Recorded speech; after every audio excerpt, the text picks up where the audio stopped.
그 무렵 예수께서 기도하시기 위해 산으로 올라가 밤을 새워 하나님께 기도하셨습니다. 날이 밝자 예수께서는 제자들을 불러 그중 12명을 뽑아 사도로 부르셨습니다. 예수께서 베드로라 이름 지으신 시몬과 그 동생 안드레, 그리고 야고보, 요한, 빌립, 바돌로메, 마태, 도마, 알페오의 아들 야고보, 열심당원으로 불린 시몬, 야고보의 아들 유다, 배반자가 된 가롯 유다였습니다. 그들은 올리브산이라 불리는 곳에서부터 예루살렘으로 돌아왔는데, 이 산은 예루살렘에서 가까워 안식일에 걸어도 되는 거리였습니다. 그들은 예루살렘 안으로 들어와서 자기들이 묵고 있던 다락방으로 올라갔습니다. 거기 있던 사람들은 베드로, 요한, 야고보, 안드레, 빌립, 토마, 바돌로메, 마태, 알페오의 아들 야고보, 열심당원 시몬, 그리고 야고보의 아들 유다였습니다. 그들은 모두 그곳에 모인 여자들과 예수의 어머니 마리아와 예수의 동생들과 함께 한 마음으로 기도에 전념하고 있었습니다.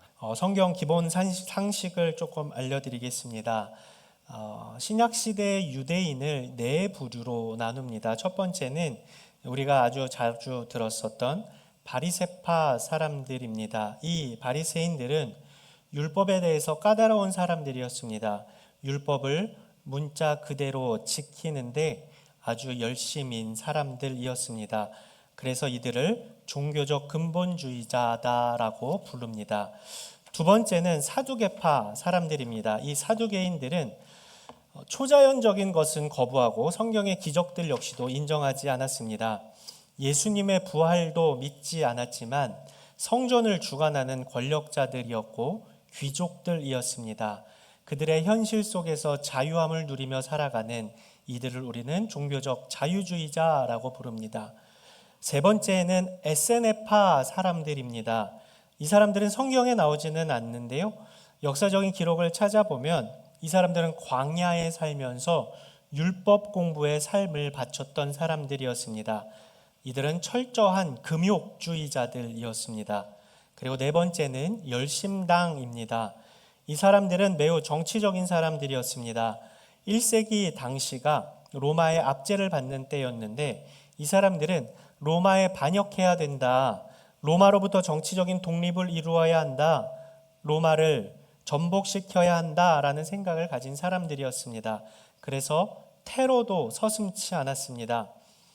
요즘의 이 이슬람 극단주의자들처럼 자신과 자신의 민족인 유대민족을 반대하는 사람들을 암살하는 것이 범죄 행위가 아니라 하나님의 일을 하는 것이다 라고 생각하는 사람들이었습니다. 이들 중에 시카리라는 비밀 자객단이 있었는데, 반달 모양의 이 단검을 가지고 다니면서 로마 군인들이나 정치가들을 뒤에서 조용히 다가가 암살을 시도하기도 했습니다. 기록을 찾아보면 이 사람들은 어떤 종류의 죽음도 불사했다고 합니다. 어떤 종류의 고통도 견디고 어떤 고문도 마다하지 않았다고 합니다. 그래서 그런 말이 있더라고요. 로마인들이 그들을 고문하고 죽였지만 그들의 열정을 죽일 수는 없었다. 그래서 열심당원들은 극단주의자들, 극단적 민족주의자들이었습니다. 이들은 메시아가 나타나서 자신들과 함께 자신들을 이끌고 로마를 전복시키고 이스라엘 왕국을 회복시키길 간절히 소망했습니다. 이들이 바랬었던 메시아는 정치적인 메시아, 급진적인 메시아였습니다. 괜찮으시죠? 정리해보면 바리새파, 사두개파, 에세네파, 열심당으로 구분을 하는데, 이 바리새파 사람들은 근본주의자들, 사두개파 사람들은 자유주의자들, 에세네파 사람들은 금욕주의자들, 그리고 이 열심당은 극단주의자들, 민족주의자들이었습니다. 오늘 우리가 만날 시몬은 이 네 부류의 유대인 중에 어떤 사람이었을까요? 우리가 읽었죠. 그렇죠. 열심당입니다. 누가복음 6장 15절 말씀에 그래요. 마태, 도마, 알페오의 아들 야고보, 열심당원으로 불린 시몬. 시몬은 열심당원이었습니다. 다시 반복해서 말씀드리면 로마인들을 증오했고 로마를 전복시키려고 테러와 암살도 서슴지 않았던 사람, 전투적이고 난폭한 무법자였습니다. 열혈 애국자였고 극단적인 민족주의자였습니다. 시몬에 대한 성경의 기록은 지난주에 우리가 봤었던, 제가 쥐어짜내서 설교를 했었던 이 작은 야고보, 이 알페오의 아들 야고보처럼 이 시몬에 대한 기록도 거의 없습니다. 그래도 이 작은 야고보와 비교해 보면 생각할 것이 조금 있기는 있는데, 그를 표현하는 단어들로 그런 거예요. 그를 표현하는 단어가 몇 개 있는데, 본문에서 본 열심당원 시몬이라는 표현, 그리고 셀롯인 시몬이라는 표현이 납니다. 이 옛날 성경에는 가나나인 시몬이라는 표현도 사용하는데, 열심당원, 셀롯, 가나나인 모두 같은 뜻입니다. 열심이 있는, 열정이 있는 이라는 뜻입니다. 그런데 그게 시몬에 대해서 알 수 있는 전부입니다. 맹렬하고 열성적인 기질을 가지고 있는 사람, 시몬. 열심과 열정은 좋은 겁니다. 무기력하고 우울한 것보다 열심과 열정이 있는 것은 너무 좋은 것입니다. 그런데 전제가 있습니다. 그 열심과 열정의 방향과 대상이 바르게 설정될 때 이 열심과 열정은 너무 좋은 것이 됩니다. 반대로 이야기하면 방향과 대상이 잘못 설정된 열심과 열정은 악한 것, 위험한 것이 될 수 있다는 것입니다. 어떤 문제가 있냐? 첫 번째, 편협해질 수가 있습니다. 다른 사람들의 말을 듣지 않습니다. 자신만 옳다는 이 굳은 신념 자체가 종교가 되고 신앙이 될 수 있습니다. 그래서 두 번째는, 그래서 돌이키기가 쉽지가 않습니다. 예를 들어서 우리 이단 사이비 집단을 한번 보죠. 그들은 정말 열심이고 열정이 있습니다. 눈이 오나 비가 오나 그 자리에 서서 전도지를 나눠줍니다. 자신의 가정을 버릴 만큼의 열정도 있고 재산을 전부 다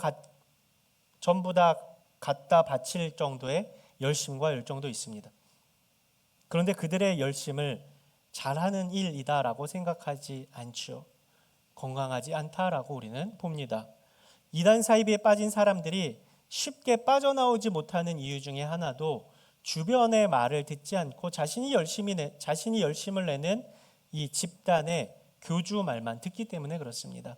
제가 10몇 년 전에 온누리교회 오기 전에 JMS에 빠진 자기 딸이 JMS에 빠졌는데 좀 상담을 해달라고 어떤 어머니가 울면서 말씀을 하셔서 그 친구랑 한번 이야기를 나눴어요.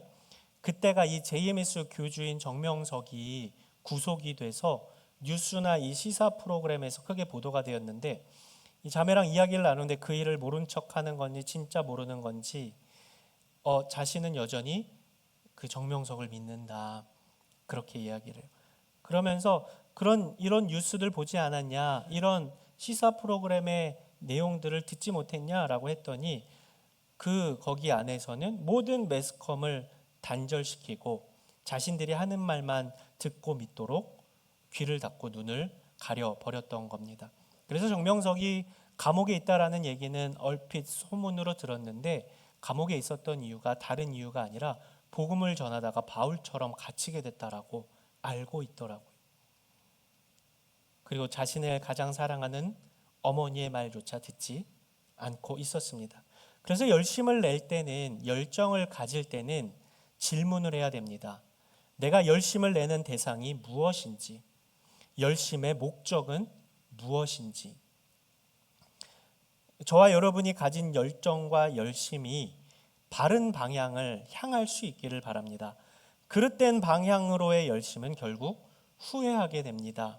더 무서운 것은 후회조차 못하게, 돌이키는 것조차 못하게 하는 비참한 결과를 가져올 수 있으니, 저와 여러분이 나아가는 방향, 열심을 가지고 지금도 달려가고 있는 그 방향과 추구하는 목적이 주 안에서 바르게 설정될 수 있는 지혜가 저와 여러분에게 있기를 바랍니다. 이 열심 당원이었던 시몬은 정치적 메시아를 기대했습니다. 메시아가 와서 로마 황제의 머리를 깨부수고 로마 제국의 체제를 뒤엎기를 바랬습니다. 그래서 온 세상이 유대 민족으로 가득 차고 유대교가 영원하길 바랬던 사람이었습니다. 그런 그를 예수님께서 제자로 부르십니다. 누가복음 6장 13절 말씀을 같이 읽겠습니다. 시작. 날이 밝자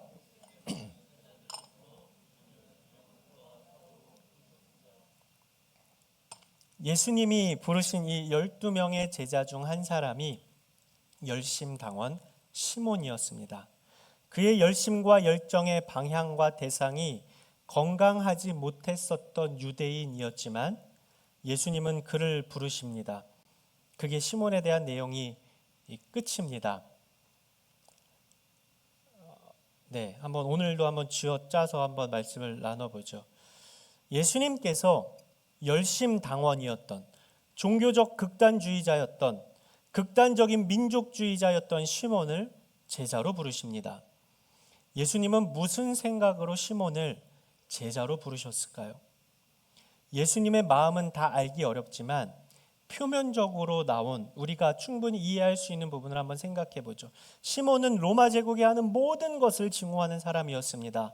로마 제국 자체를 증오했고 그 체제를 전복시키고 싶어 했습니다. 그런데 예수님의 제자 중에 로마와 매우 가까운 사람이 있었죠. 여러분 기억하세요? 제가 12고개처럼 12고개 모르시는 거 아니죠? 12고개처럼 몇 가지를 이야기해 볼 테니까 그 사람이 누군지 한번 맞춰보세요. 1번, 이 사람은 예수님의 제자인데 로마와 매우 가까운 사람이었다. 2번, 이 사람은 로마 권력을 등에 업고 자기 민족 유대인들을 힘들게 했다. 3번, 이 사람은 로마 관리들에게 뇌물을 바치며 그의 자리를 유지했다.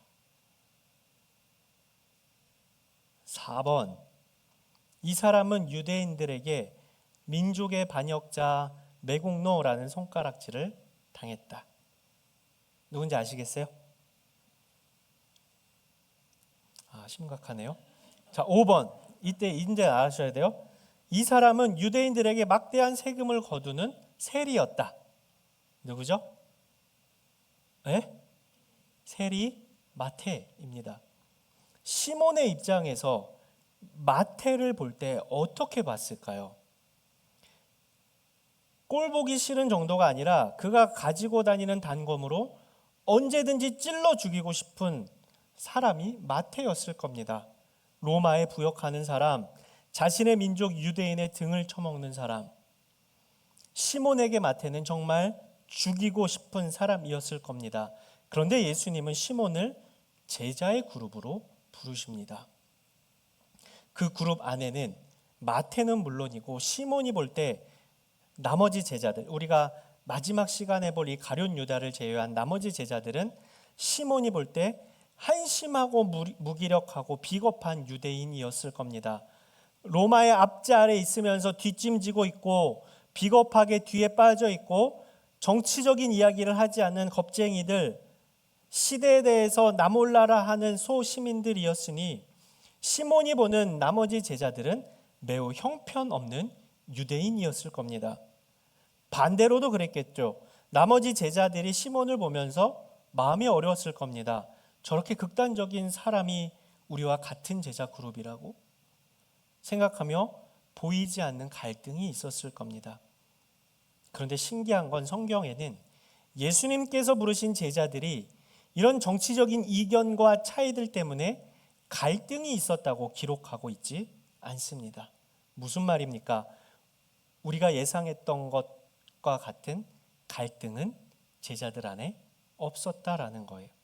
오히려 이들 모두가 한 방향으로 그들의 삶을 움직였습니다. 복음 전파의 삶, 순교의 삶. 예수님께서 시몬을 제자로 부르시면서 그가 열심당원이었다라는 것을 모르지 않으셨습니다.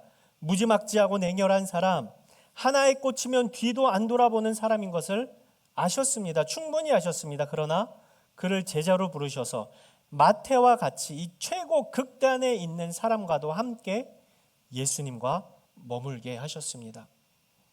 시몬과 마태, 시몬과 나머지 제자들과의 관계가 우리가 생각하기에 쉽지 않았을 것이라는 예상을 완전히 뒤엎어버리고 그들의 열심과 열정의 대상과 방향을 한 곳으로 이끄십니다. 진리이신 예수님 당신께 생명의 십자가로 그들의 열심과 열정을 향하게 하셨습니다. 예수님은 아셨던 것입니다. 진리이신 예수님 당신을 만나면 자신이 추구하며 열심을 냈던 모든 것으로부터 자유로워질 수 있다. 그래서 갈등도 사라질 것이고 다툼과 비난도 사라질 것임을 아셨던 겁니다. 갈등도 다툼도 비난도 사라진 그곳, 그러한 것이 하나도 없는 것이 어디입니까? 하늘나라입니다. 큰 갈등의 요인이 있음에도 예수님 안에서 제자 공동체가 이념적 갈등, 생각의 차이로 인한 다툼이 있지 않을 수 있었던 이유는 예수님 안에 있었기 때문에 그렇습니다. 예수님 안에서는 어떤 이념도 어떤 생각의 차이도 갈등의 요인이 될 수 없기 때문에 그렇습니다. 예수님은 시몬을 부르시면서도 자신이 있으셨던 겁니다. 그로 인해 갈등과 분열이 생기지 않을 것을 자신하셨던 것입니다. 왜냐하면 모든 갈등의 이유, 분열의 이유가 진리이신 주님 안에서는 온전한 자유를 누릴 수 있기 때문에. 그래서 요한복음 8장 32절에서 주님 말씀하시죠. 개역개정 번역으로 함께 읽겠습니다. 시작. 진리를 알지니 진리가 너희를 자유롭게 하리라. 그런데 만약 예수님 안에서 이 12사람이 만나지 않고 길에서 만나던가 동호회로 만나던가 했다면 어땠을까요? 시몬의 열심당 전도를 받고 열심당원이 되었을 수도 있고, 아니면 위협에 못 이겨 당원이 되었을 수도 있습니다. 아니면 마태 같은 경우에는 세금을 거두다가 뒤에서 칼로 찔려 죽을 수도 있었을 겁니다. 그러나 그런 일이 그들이 12제자로 예수님의 공생의 기간 동안 함께 있었음에도 그런 일이 일어나지 않은 이유는 시몬이 진리이신 예수님을 만났기 때문입니다. 그래서 그는 그가 가지고 있었던 정치적 이념과 개념들, 경험과 가치관이 진리이신 예수님 안에서 완전한 노임을 얻어 자유롭게 될 수 있었던 것입니다. 그래서 누구를 만나는지가 너무나 중요합니다. 예수님을 만나는 것. 시몬이 예수님을 만나지 않았다면, 예수님의 부르심을 받지 않았다면 그에 대한 기록은 성경에서 아마 없었을 것이고, 혹여나 기록했을지라도 극단주의자, 극단적 민족주의자, 암살단, 자객이라고 표현됐을 겁니다. 하지만 예수님을 만난 그에 대한 기록은 12제자 중 한 명 시몬으로 기록하고 있습니다. 예수님을 만난 시몬은 칼 대신에 복음을 손에 들게 되었고, 이념 대신에 진리로 자유케 되었습니다. 그의 열심의 방향과 대상이 바뀜으로 삶의 목적과 이유, 그리고 그의 가치관이 변화될 수 있었던 것입니다. 조금만 더 생각해 보죠. 시몬은 언제 어떻게 열심당원이 되었을까요? 태어나면서 열심당원이었을까요? 그의 부모가 열심당원이어서 그도 그게 전부라 생각하고 열심당원이 되었을 수도 있습니다. 혹은 그가 보고 배운 사람이 열심당원이었기 때문에 그것이 좋아 보여서 그 영향을 받아 열심당원이 되었을 수도 있습니다. 이렇든 저렇든 시몬이 열심당원이 되어서 잘못된 방향과 잘못된 대상, 건강하지 않은 열심과 균형을 잃은 열정을 가지게 된 이유 역시도 만남 때문입니다. 그의 부모가 되었든 그의 주변이 되었든 누군가와의 만남이 그에게 영향을 주었고, 누군가와의 만남이 그를 끔찍한 살인도 서슴지 않는 사람으로 만들었다는 것입니다. 그러고 보니 정말 만남이 중요하죠. 사람은 누군가에게 영향을 받는 존재입니다. 누구를 만나느냐가 그래서 그 사람의 인생에 있어서 매우 중요합니다. 시몬도 그랬습니다. 그가 과거에 누구를 만났든 그가 열심당원으로 살았지만 그의 삶의 열심과 열정, 삶의 방향과 인생의 목적이 바뀔 수 있었던 것도 만남 때문이었습니다. 누구와의 만남입니까? 예수님과의 만남 때문이었습니다. 사랑하는 여러분, 축복합니다. 여러분에게 복된 만남이 가득하길 주님의 이름으로 축복합니다. 좋은 사람, 좋은 교회, 좋은 목회자, 좋은 선생님, 좋은 만남만 가득하길 축복합니다. 그리고 저와 여러분이 반드시 예수님을 만날 수 있기를 주님의 이름으로 축복합니다. 다른 만남은 다 포기할지라도 예수님 만남의 복이 우리 가운데 경험될 수 있기를 주님의 이름으로 축복합니다. 자, 한국 교회사에 보면 유명한 분들이 참 많이 계신데 오늘 두 분의 이야기를 하고 말씀을 마치려고 합니다. 첫 번째 분은 기독교인이 되기 전에 도교에 심취해서 오랜 기간 동안 도를 수행한 분이었습니다. 이 도교, 저 잘 모르는데 이 도교가 요즘에 길 다니면서 도를 하십니까? 이건지는 잘 모르겠어요. 이 도교에 심취해서 이분이 얼마나 많은 수행을 했는지 막 수시로 몸이 진동하고 옥피리 소리, 총소리가 들리는 체험을 하면서 뭐 초인적인 능력을 발휘하기도 했다고 합니다. 제가 기록 찾아보니까 이 초인적인 능력이 그 통나무 목침을 한 주먹으로 깨부수는 그게 초인적 능력이라고, 좀 뭐 차력 같은데 뭐 그래서 그를 따르는 제자도 많았다고 합니다. 사람들이 그를 도사라고 불렀다고 해요. 1893년에 서양의 선교사님들과 조선의 전도자들이 평양에 들어와서 본격적으로 복음을 전하기 시작했는데 이 도교를 비롯한 이 동양 종교의 자부심을 갖고 있었던 이분이, 제가 이분에 대한 이름은 뒤에서 말씀드릴게요. 그분이 그의 제자였었던 김종섭이라는 사람을 선교사에게 보내면서 새 종교를 알아오라라고 시킵니다. 몇 달 후에 김종섭이 돌아왔는데 기독교인이 돼서 돌아온 거예요. 그리고 이 그리스도 신문 전도책자를 그의 선생에게 가져다 주면서 읽어보라고 오히려 전도를 했다는 겁니다. 그가 가져온 것들을 읽으면서 이분이 이 예수교에 대한 마음이 조금씩 열리기 시작했는데, 특별히 그 제자였던 김종섭의 생활 태도가 변하는 것을 보면서 어쩌면 예수교가 참 도일 수도 있겠다라는 생각을 하였다고 합니다. 그런데 20년 넘게 신봉해온 이 도교를 버리고 새 종교로 가는 데는 불안한 마음이 있었습니다. 토속 신앙에서 그런 게 있거든요. 자신이 섬기는 신을 버리고 다른 신에게 가면은 엄청난 신의 보복이 있을 거라는 생각이 있어서 걱정을 한 겁니다. 이 김종섭은 이런 고민을 하는 이 자기 스승에게 기도를 해보십시오라고 얘기를 해요.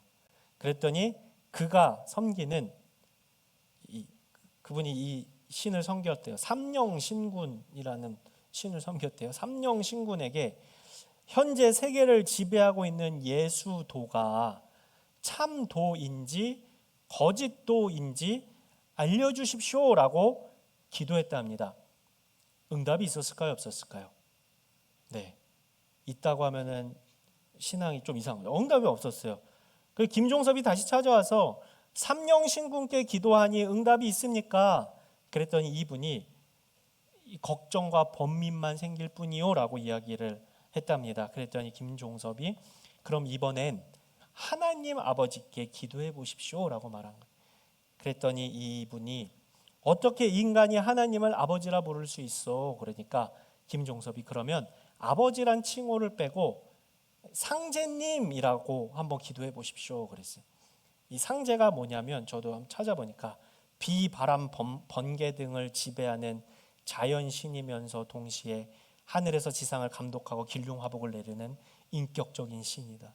우리가 아는 옥황상제 막 이런 거죠. 그 말을 듣고 그분이 이 삼령신군에서 상제로 바꾸어서 기도한 지 사흘째가 되는 날, 예수가 참 구주인지 알려주십시오 기도하던 중에 옥피리 소리와 총소리 같은 소리가 방 안에 진동을 하고 공중에서 쩌렁쩌렁하는 소리가 들렸습니다. 길선주야, 길선주야, 길선주야.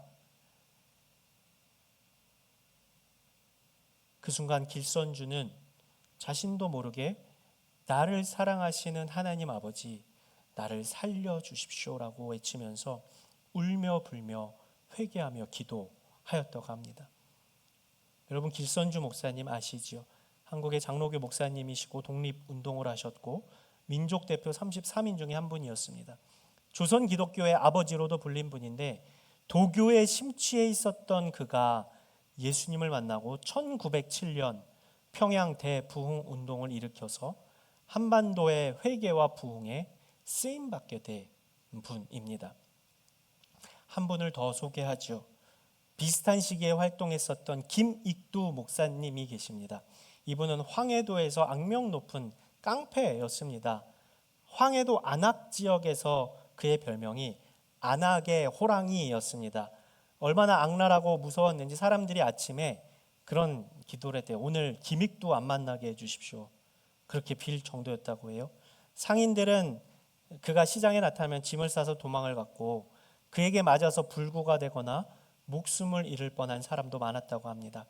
기독교를 정말 싫어해서 전도하는 서양 선교사를 보면 돌을 던지거나 수염을 잡아당기면서 행패를 부렸다고 합니다. 그러다가 1900년 스왈론이라는 선교사님이 전해준 이 전도지 한 장이 그의 인생을 바꾸는데 그가 전도지를 받자마자 그 전도지로 코를 풀며 비웃었다고 합니다.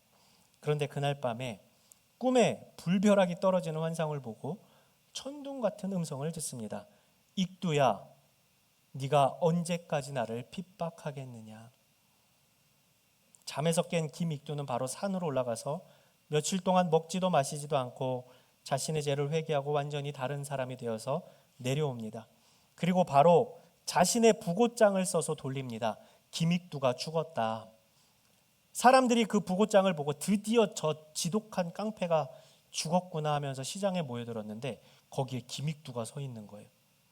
이 김익두를 본 사람들이 기겁을 합니다. 그때 김익두가 차분히 말합니다. 과거의 깡패 김익두는 죽었고 이제 예수 믿는 김익두만 남았습니다. 이후에 그가 괴롭혔던 사람들을 일일이 찾아다니면서 무릎을 꿇고 사죄를 하고 용서를 구합니다. 그리고 전국을 다니면서 복음을 전하였고 하나님께서는 투박했던 그의 손을 병든 자를 치유하는 데 사용하시는 기적을 보이셨습니다. 6.25 전쟁 당시에 북한군이 교회를 점령했을 때 이 김익두 목사님이 도망하지 않고 끝까지 강단을 지키다가 공산당에 의해서 총살당해 순교하였다고 합니다. 김익두 목사님 과거의 별명은 안악의 호랑이였지만 그 이후에 김익두 목사님의 별명은 조선의 바울이었습니다. 길선주 목사님이나 김익두 목사님이나 열심당원 시몬이나 무언가에 깊이 빠진 거칠고 극단적인 사람들이었습니다. 그러나 예수님이 그들을 만나 주셨을 때 그들 모두의 열심의 방향과 대상이 바뀌게 되었습니다. 진리이신 주님, 유일한 복음이신 십자가의 예수님으로 그들의 삶의 방향과 열심의 대상이 바뀌게 되었던 거죠. 전승은 시몬이 순교를 하였는데 톱에 잘려 순교했다고 전해줍니다. 가장 의미 있고 가장 가치 있는 열심과 열정으로 그의 삶을 마감한 것이죠. 예수님을 만난다고 과연 변할 수 있을까라는 질문이 생길 때가 있습니다. 여러분, 예수님 만나면 변할 수 있습니까? 변할 수 없습니까? 변할 수 있다고 얘기하기에는 내 삶이 너무 안 변하는 것 같고 변할 수 없다고 얘기하기에는 믿음이 없는 것 같은 것이 우리의 심정입니다. 사실 우리는 사람에게도 영향을 받는 존재입니다. 하물며 전능하시며 유일한 구원자 예수님을 만나는데 영향을 받지 않으면 그게 더 이상한 거죠. 변화가 없다는 것이 더 이상한 일이지요. 우리를 만나주시고 우리를 부르시고 우리를 변화시키길 원하시는 그분은 우리가 생각하는 그저 그런 신이 아닌 무에서 유를 창조하신 하나님이시고 온 우주 만물의 주인이시고 과학과 이성을 뛰어넘으시는 초월자이십니다. 그 하나님께서 저와 여러분을 깊이 만나주시기를 주님의 이름으로 축복합니다. 혹시라도 내가 주님을 만났다고 생각하는데, 내가 주님을 경험했다고 생각하는데 나의 삶의 방향, 나의 열심과 열정의 대상과 방향이 그 전이나 지금이나 똑같다면 우리가 주님을 만나지 않은 게 아니라 아직 내가 내려놓지 못한 고집이 있는, 주님 이겨보겠다고, 주님 뜻 꺾어보겠다고 내 마음에 원하는 열심과 열정을 내려놓지 못하고 있지는 않은지를 돌아보아야 할 것입니다. 성령님의 도우심을 구합시다. 주님, 나의 열심과 열정, 내 삶의 방향과 목적과 이유가 온전히 주님을 향하게 해 주십시오. 여전히 내려놓지 못한 나의 고집과 욕심을 내려놓게 해 주십시오. 나를 위해 모든 것 내려놓으시고 십자가를 지신 주님을 바라보며 나도 주님을 위해 모든 것 내려놓는 믿음의 결단으로 나아갈 수 있도록 성령님 도와주십시오. 기도하며 나아갈 수 있기를 바랍니다. 사랑하는 여러분, 예수님을 깊이 만날 수 있기를 축복합니다. 그래서 삶의 방향이, 우리 인생의 가치관이, 우리의 열심과 열정이 진리이신 주님께로 향할 수 있기를 바랍니다. 주님께로 향하는 열정과 열심은 결국에 절대 우리를 실망시키지 않을 것입니다. 주님께 드린 열심과 열정을 우리 주님께서 기억하시고 가장 선하고 아름다운 것으로 우리에게 열매 맺게 하실 것이기 때문에 그렇습니다. 이 시간 한번 같이 찬양하고 기도하며 나아가죠.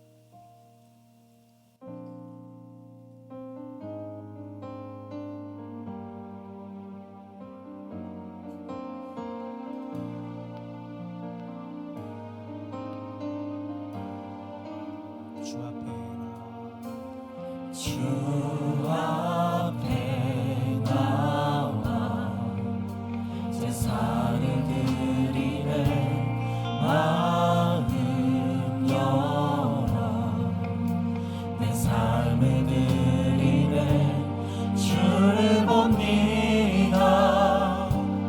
끝없는 사랑과 회복시키네 이제 눈 들어 주 보내 그 능력 날 새롭게 해 주님의 사랑 날 만지시니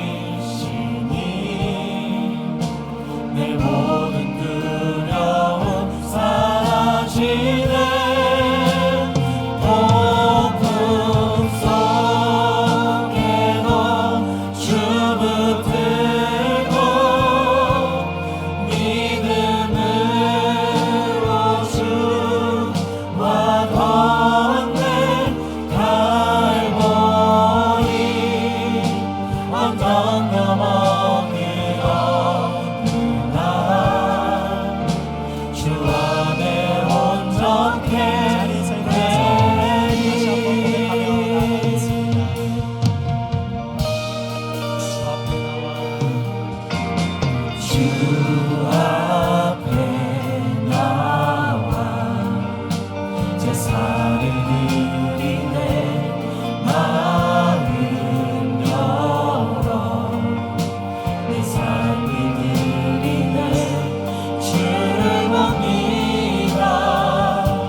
한번 질문해 봅시다. 우리는 무엇에 열심을 내고 있습니까? 무엇에 열정을 갖고 살아가고 있습니까? 우리가 설정한 열심과 열정의 대상과 방향이 주님 안에서 바르게 설정된 열심과 열정입니까? 아니면 세상이 원해서 혹은 내 욕심을 따라서 세워진 열정과 열심입니까? 열심당원이었던 시몬이 예수님을 만나고 그의 열심과 열정을 유일한 십자가와 복음을 위해 투신하였었던 것처럼 기도할 때 주님, 나를 인격적으로 만나 주십시오. 주님과의 만남이 우리의 인생의 방향을 바꾸는 정말로 그 누구도 할 수 없는 놀라운 경험이 나의 삶에서 경험되게 하여 주시옵소서. 우리의 삶의 방향과 대상이, 우리의 열심과 열정의 목표가, 이유가 주님 되게 하여 주시옵소서. 이 시간 한번 같이 기도하며 나가도록 하겠습니다. 거룩하시고 자비로우신 아버지 하나님, 역사하시는 나의 열심과 열정의 방향이 무엇입니까? 하나님께서 기뻐하시지 않는 아버지 우리 모든 삶의 신념과 우리 행위와 우리 고집과 아버지 우리가 옳다 생각하고 모든 것들을 지성하는 데는 우리 삶을 달려가고 있습니까? 나는 기뻐하시는 무엇을 삶의 위해서 전환으로서 나의 최선을 삶이 나아갈 수 다하고 있도록 나의 열정을 쏟고 있고 나의 마음과 나의 힘을 그런 쏟고 만남이 우리의 있습니다. 삶을 긍휼히 여기시며 우리의 세상이 삶을 말하는 아버지 찾아오신 나와 나들은들을 세상이 요구하는 그것들보다 세상이 말하고 나의 욕심과 합쳐진 그것 때문에 주님의 우리 안에서 내가 달려가고 있지는 않습니다. 주님, 나의 열심과 열정의 방향이 온전히 나를 사랑하셔서 십자가 지신 주님께로 향하게 하여 주시옵소서. 그것이 가장 가치 있는 일이며 그것이 가장 복된 일이며 그것이 가장 아름다운 일임을 우리로 하여금 발견하게 하여 주셔서 우리의 삶의 방향이 주님을 향할 수 있도록 우리의 인생의 목표가 주님을 향할 수 있도록 달려가는 모든 이유가 주님을 향할 수 있도록 주님 인도하여 주시옵소서.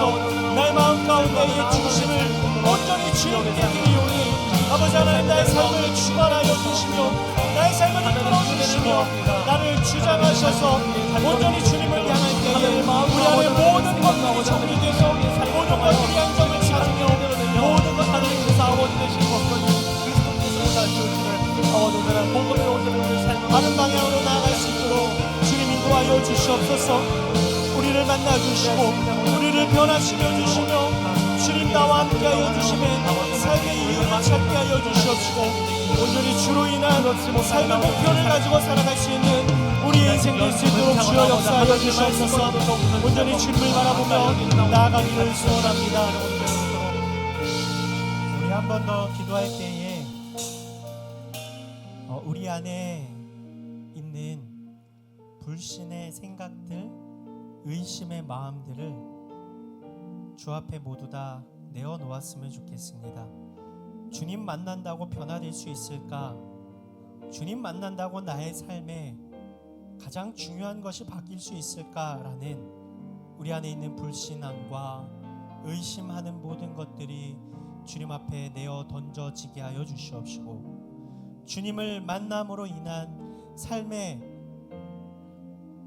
놀라운 변화들, 그런데 그 놀라운 변화들이 어색하거나 힘들거나 우리를 어렵게 하는 것이 아니라 정말로 주님을 만남으로 인하여서 새로운 인생, 새로운 삶의 이유와 새로운 삶의 가치관을 가지고 살아가는 것이기에 주님 나를 만나 주시옵소서. 주님 나를 변화시켜 주시옵소서. 주님 나를 이끌어 주시옵소서. 주님만이 나를 인도하여 주시옵소서.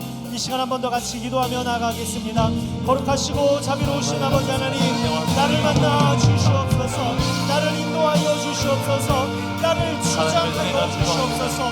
나의 삶을 변화시켜 주시옵시고 나의 삶의 가치관을 변화시켜 주시며 나의 삶의 가장 중요한 것을 주시며 인생의 우선순위를 변화시켜 원하시는 분이시며 주를 갈망하며 주님을 찾으며 주님을 만나며 나아가는 우리의 인생 될 수 있도록 주여 역사하여 주시옵소서. 주님을 만날 때에 놀라운 변화가 있을 줄로 믿습니다. 주님 우리 안에 내려놓아야 될 것을 내려놓게 하여 주시옵시고 버려야 할 것들을 버리는 결단을 용기를 저희 가운데 허락하여 주셔서 온전한 주님 안에서 바로 세워진 우선순위와 주님 안에서 세워진 가치관을 쫓아 살아갈 수 있는 저희 인생이 될 수 있도록 주여 역사하여 주시옵소서. 온전히 주님만이 나를 이끌어 주시기를 소원합니다. 온전히 주님만이 나를 세워주시기를 원합니다.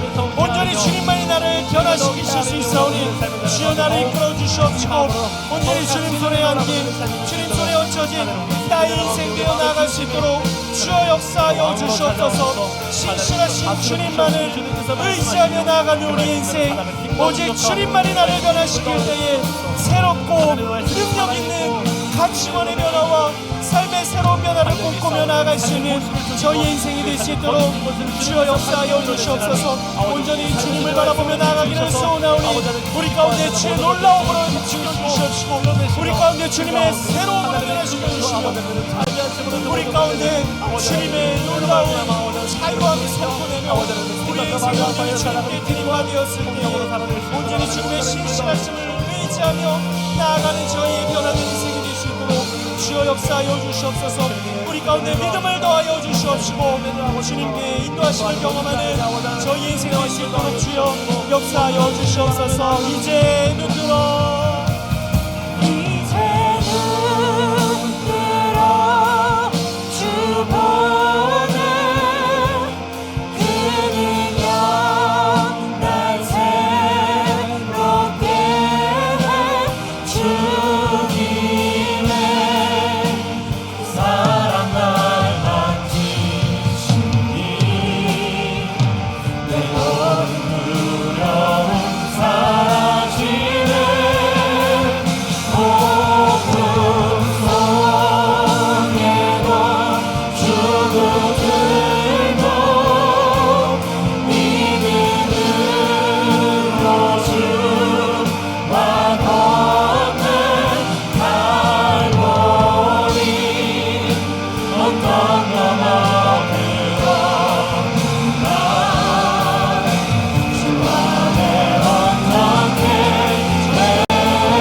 누가 뭐래도 열심과 열정에서는 빠지지 않았었던 시몬이 그리고 길선주 목사님과 김익도 목사님이 예수님을 만남으로 저들의 삶에 진정한 열심과 열정을 내어야 하는 방향과 대상을 찾았었던 것처럼 저와 여러분의 열심과 열정의 방향과 대상을 예수님을 만남으로 인하여 바르게 설정할 수 있기를 주님의 이름으로 축복합니다. 그래야 이 땅에서 한 번 사는 인생 후회하지 않을 수 있습니다.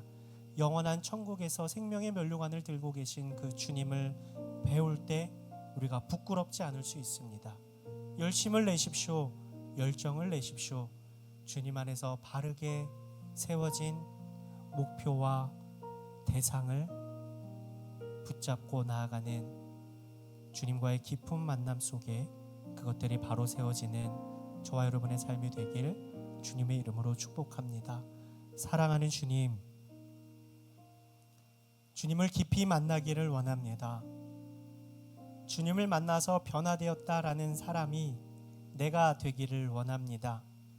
그래서 나의 열심과 열정, 세상을 향하고 욕심을 향했었던 나의 열정과 열심이 주님을 향하기를 원합니다.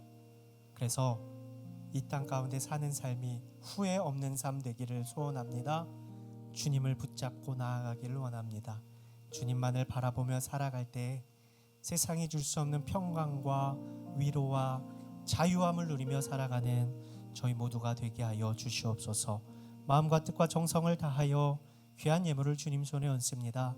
드린 손길마다 한량없는 주의 은혜로 충만하게 채워주시며 물질로 인하여 염려하는 일 없게 하여 주시며 물질에 우리의 열심과 열정을 쏟지 않게 하시고 모든 것의 주인 되신 주님께 우리의 모든 것을 쏟아낼 때 모든 인생을 책임지시는 주님을 경험하는 복된 인생이 되게 하여 주시옵소서. 이번 한 주간도 우리의 삶의 자리로 나아갑니다. 그곳에서 우리 삶의 유일한 이유와 목적 되신 주님과 동행함으로 기쁨을 누리며 살아갈 수 있는 하나님의 사람들이 되게 하여 주시옵소서. 이제는 우리 주 예수 그리스도의 은혜와 아버지 하나님의 무한하신 사랑하심과 보혜사 성령님의 교통하심이 주님을 깊이 만나길 원합니다. 주님과의 깊은 만남으로 우리의 열심과 열정을 드려 주께 영광이 되기를 원합니다. 소망하는 사랑하는 당신의 아들 딸들과 저들의 삶과 기도의 제목 위에 이 나라 이 민족 위에 복음을 위해 쓰시는 선교사님들과 전쟁 중인 이 나라 위에 이 땅 위에 이제로부터 영원히 함께하옵시기를 간절히 축원하옵나이다. 아멘.